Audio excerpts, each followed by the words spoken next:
I ended up by interviewing 35 young men who had come mainly from Iran. The biggest number came from Afghanistan, some from Sudan, and others from 2 or 3 other countries. And I talked to them about why they had left, what their experience had been in getting here. More than anything, I think what we were surprised by was how uniform it was that they had come for fear of their lives. They were not coming to claim social security or live off the fat of the land. They were coming to save their lives. You know, some of the stories I've heard are absolutely fearful. Yeah. There's a lot of stigma, isn't there? So especially, I think, young men. So to hear the stories, it gets whipped up on social media, fear about the young men and what they're doing. When you humanise it and you actually sit down and understand and hear their stories, it's fairly simple in the reason why they left. Yeah, one of the things that really gets through to me is that their mothers told them to go. Right. Their mothers told them to go because they'd already probably lost other sons. Yeah. And at least one of us will live if you go. In Afghanistan, for example, if you or your family have had anything to do with the previous government or show any opposition to the Taliban, you're a marked person. Marked man, I should say, because, of course, the poor old women are stuck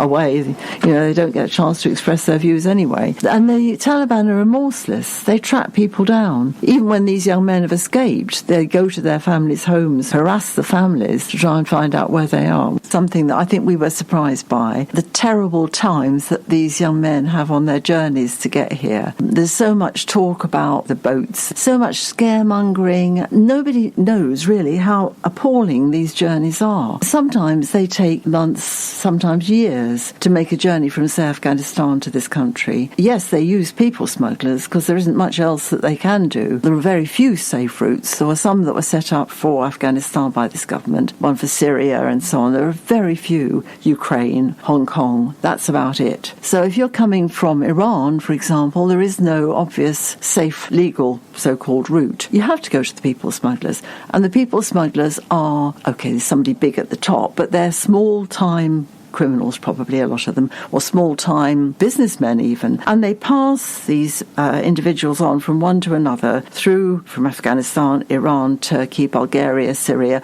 That there's a particular route that a lot of these have come on. And it's horrific. They make them walk over the mountains in terrible terrain, in winter conditions.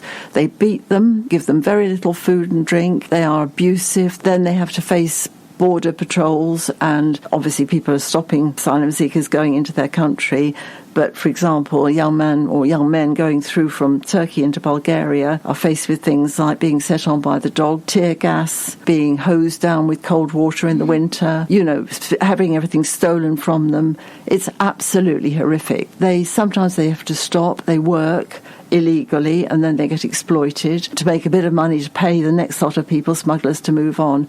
I mean, it's just horrific. Some of them, I assume, must be very scarred, very kind of traumatised when they arrive. They absolutely, literally are, and literally scarred. Yeah. So the charity, that's where you would signpost, isn't it? So you would talk to these people, and if there was a need or requirement, you would signpost it to relevant people. That's not what you'd expect your volunteers to do. Yeah. Like so many things, you know, these things are relatively rationed, really, and it's a shame. Because, yes, a lot of these people, young men particularly, they do need help. Yeah. And it isn't really readily available, to be absolutely honest. So what happens to the report? I think we want to spread it as widely as possible. We've sent it to the All-Party Parliamentary Group on Refugees, which is co-chaired by the Stevenage MP, Kevin Bernavia, I think you said, and Lord Alf Dubbs, who, of course, was a child refugee, like my own parents who were refugees. I think really we just want to make people understand, as you said, that young men aren't a threat, that they've really suffered, and that they're people like you and me, and to question what we would do in that situation. So it's available on our website. I think the copies are going to be printed for a meeting for Hertfordshire County Council at the beginning of December. So really we just want to sort of spread the word and hope that we'll let the young asylum seekers' stories speak for themselves.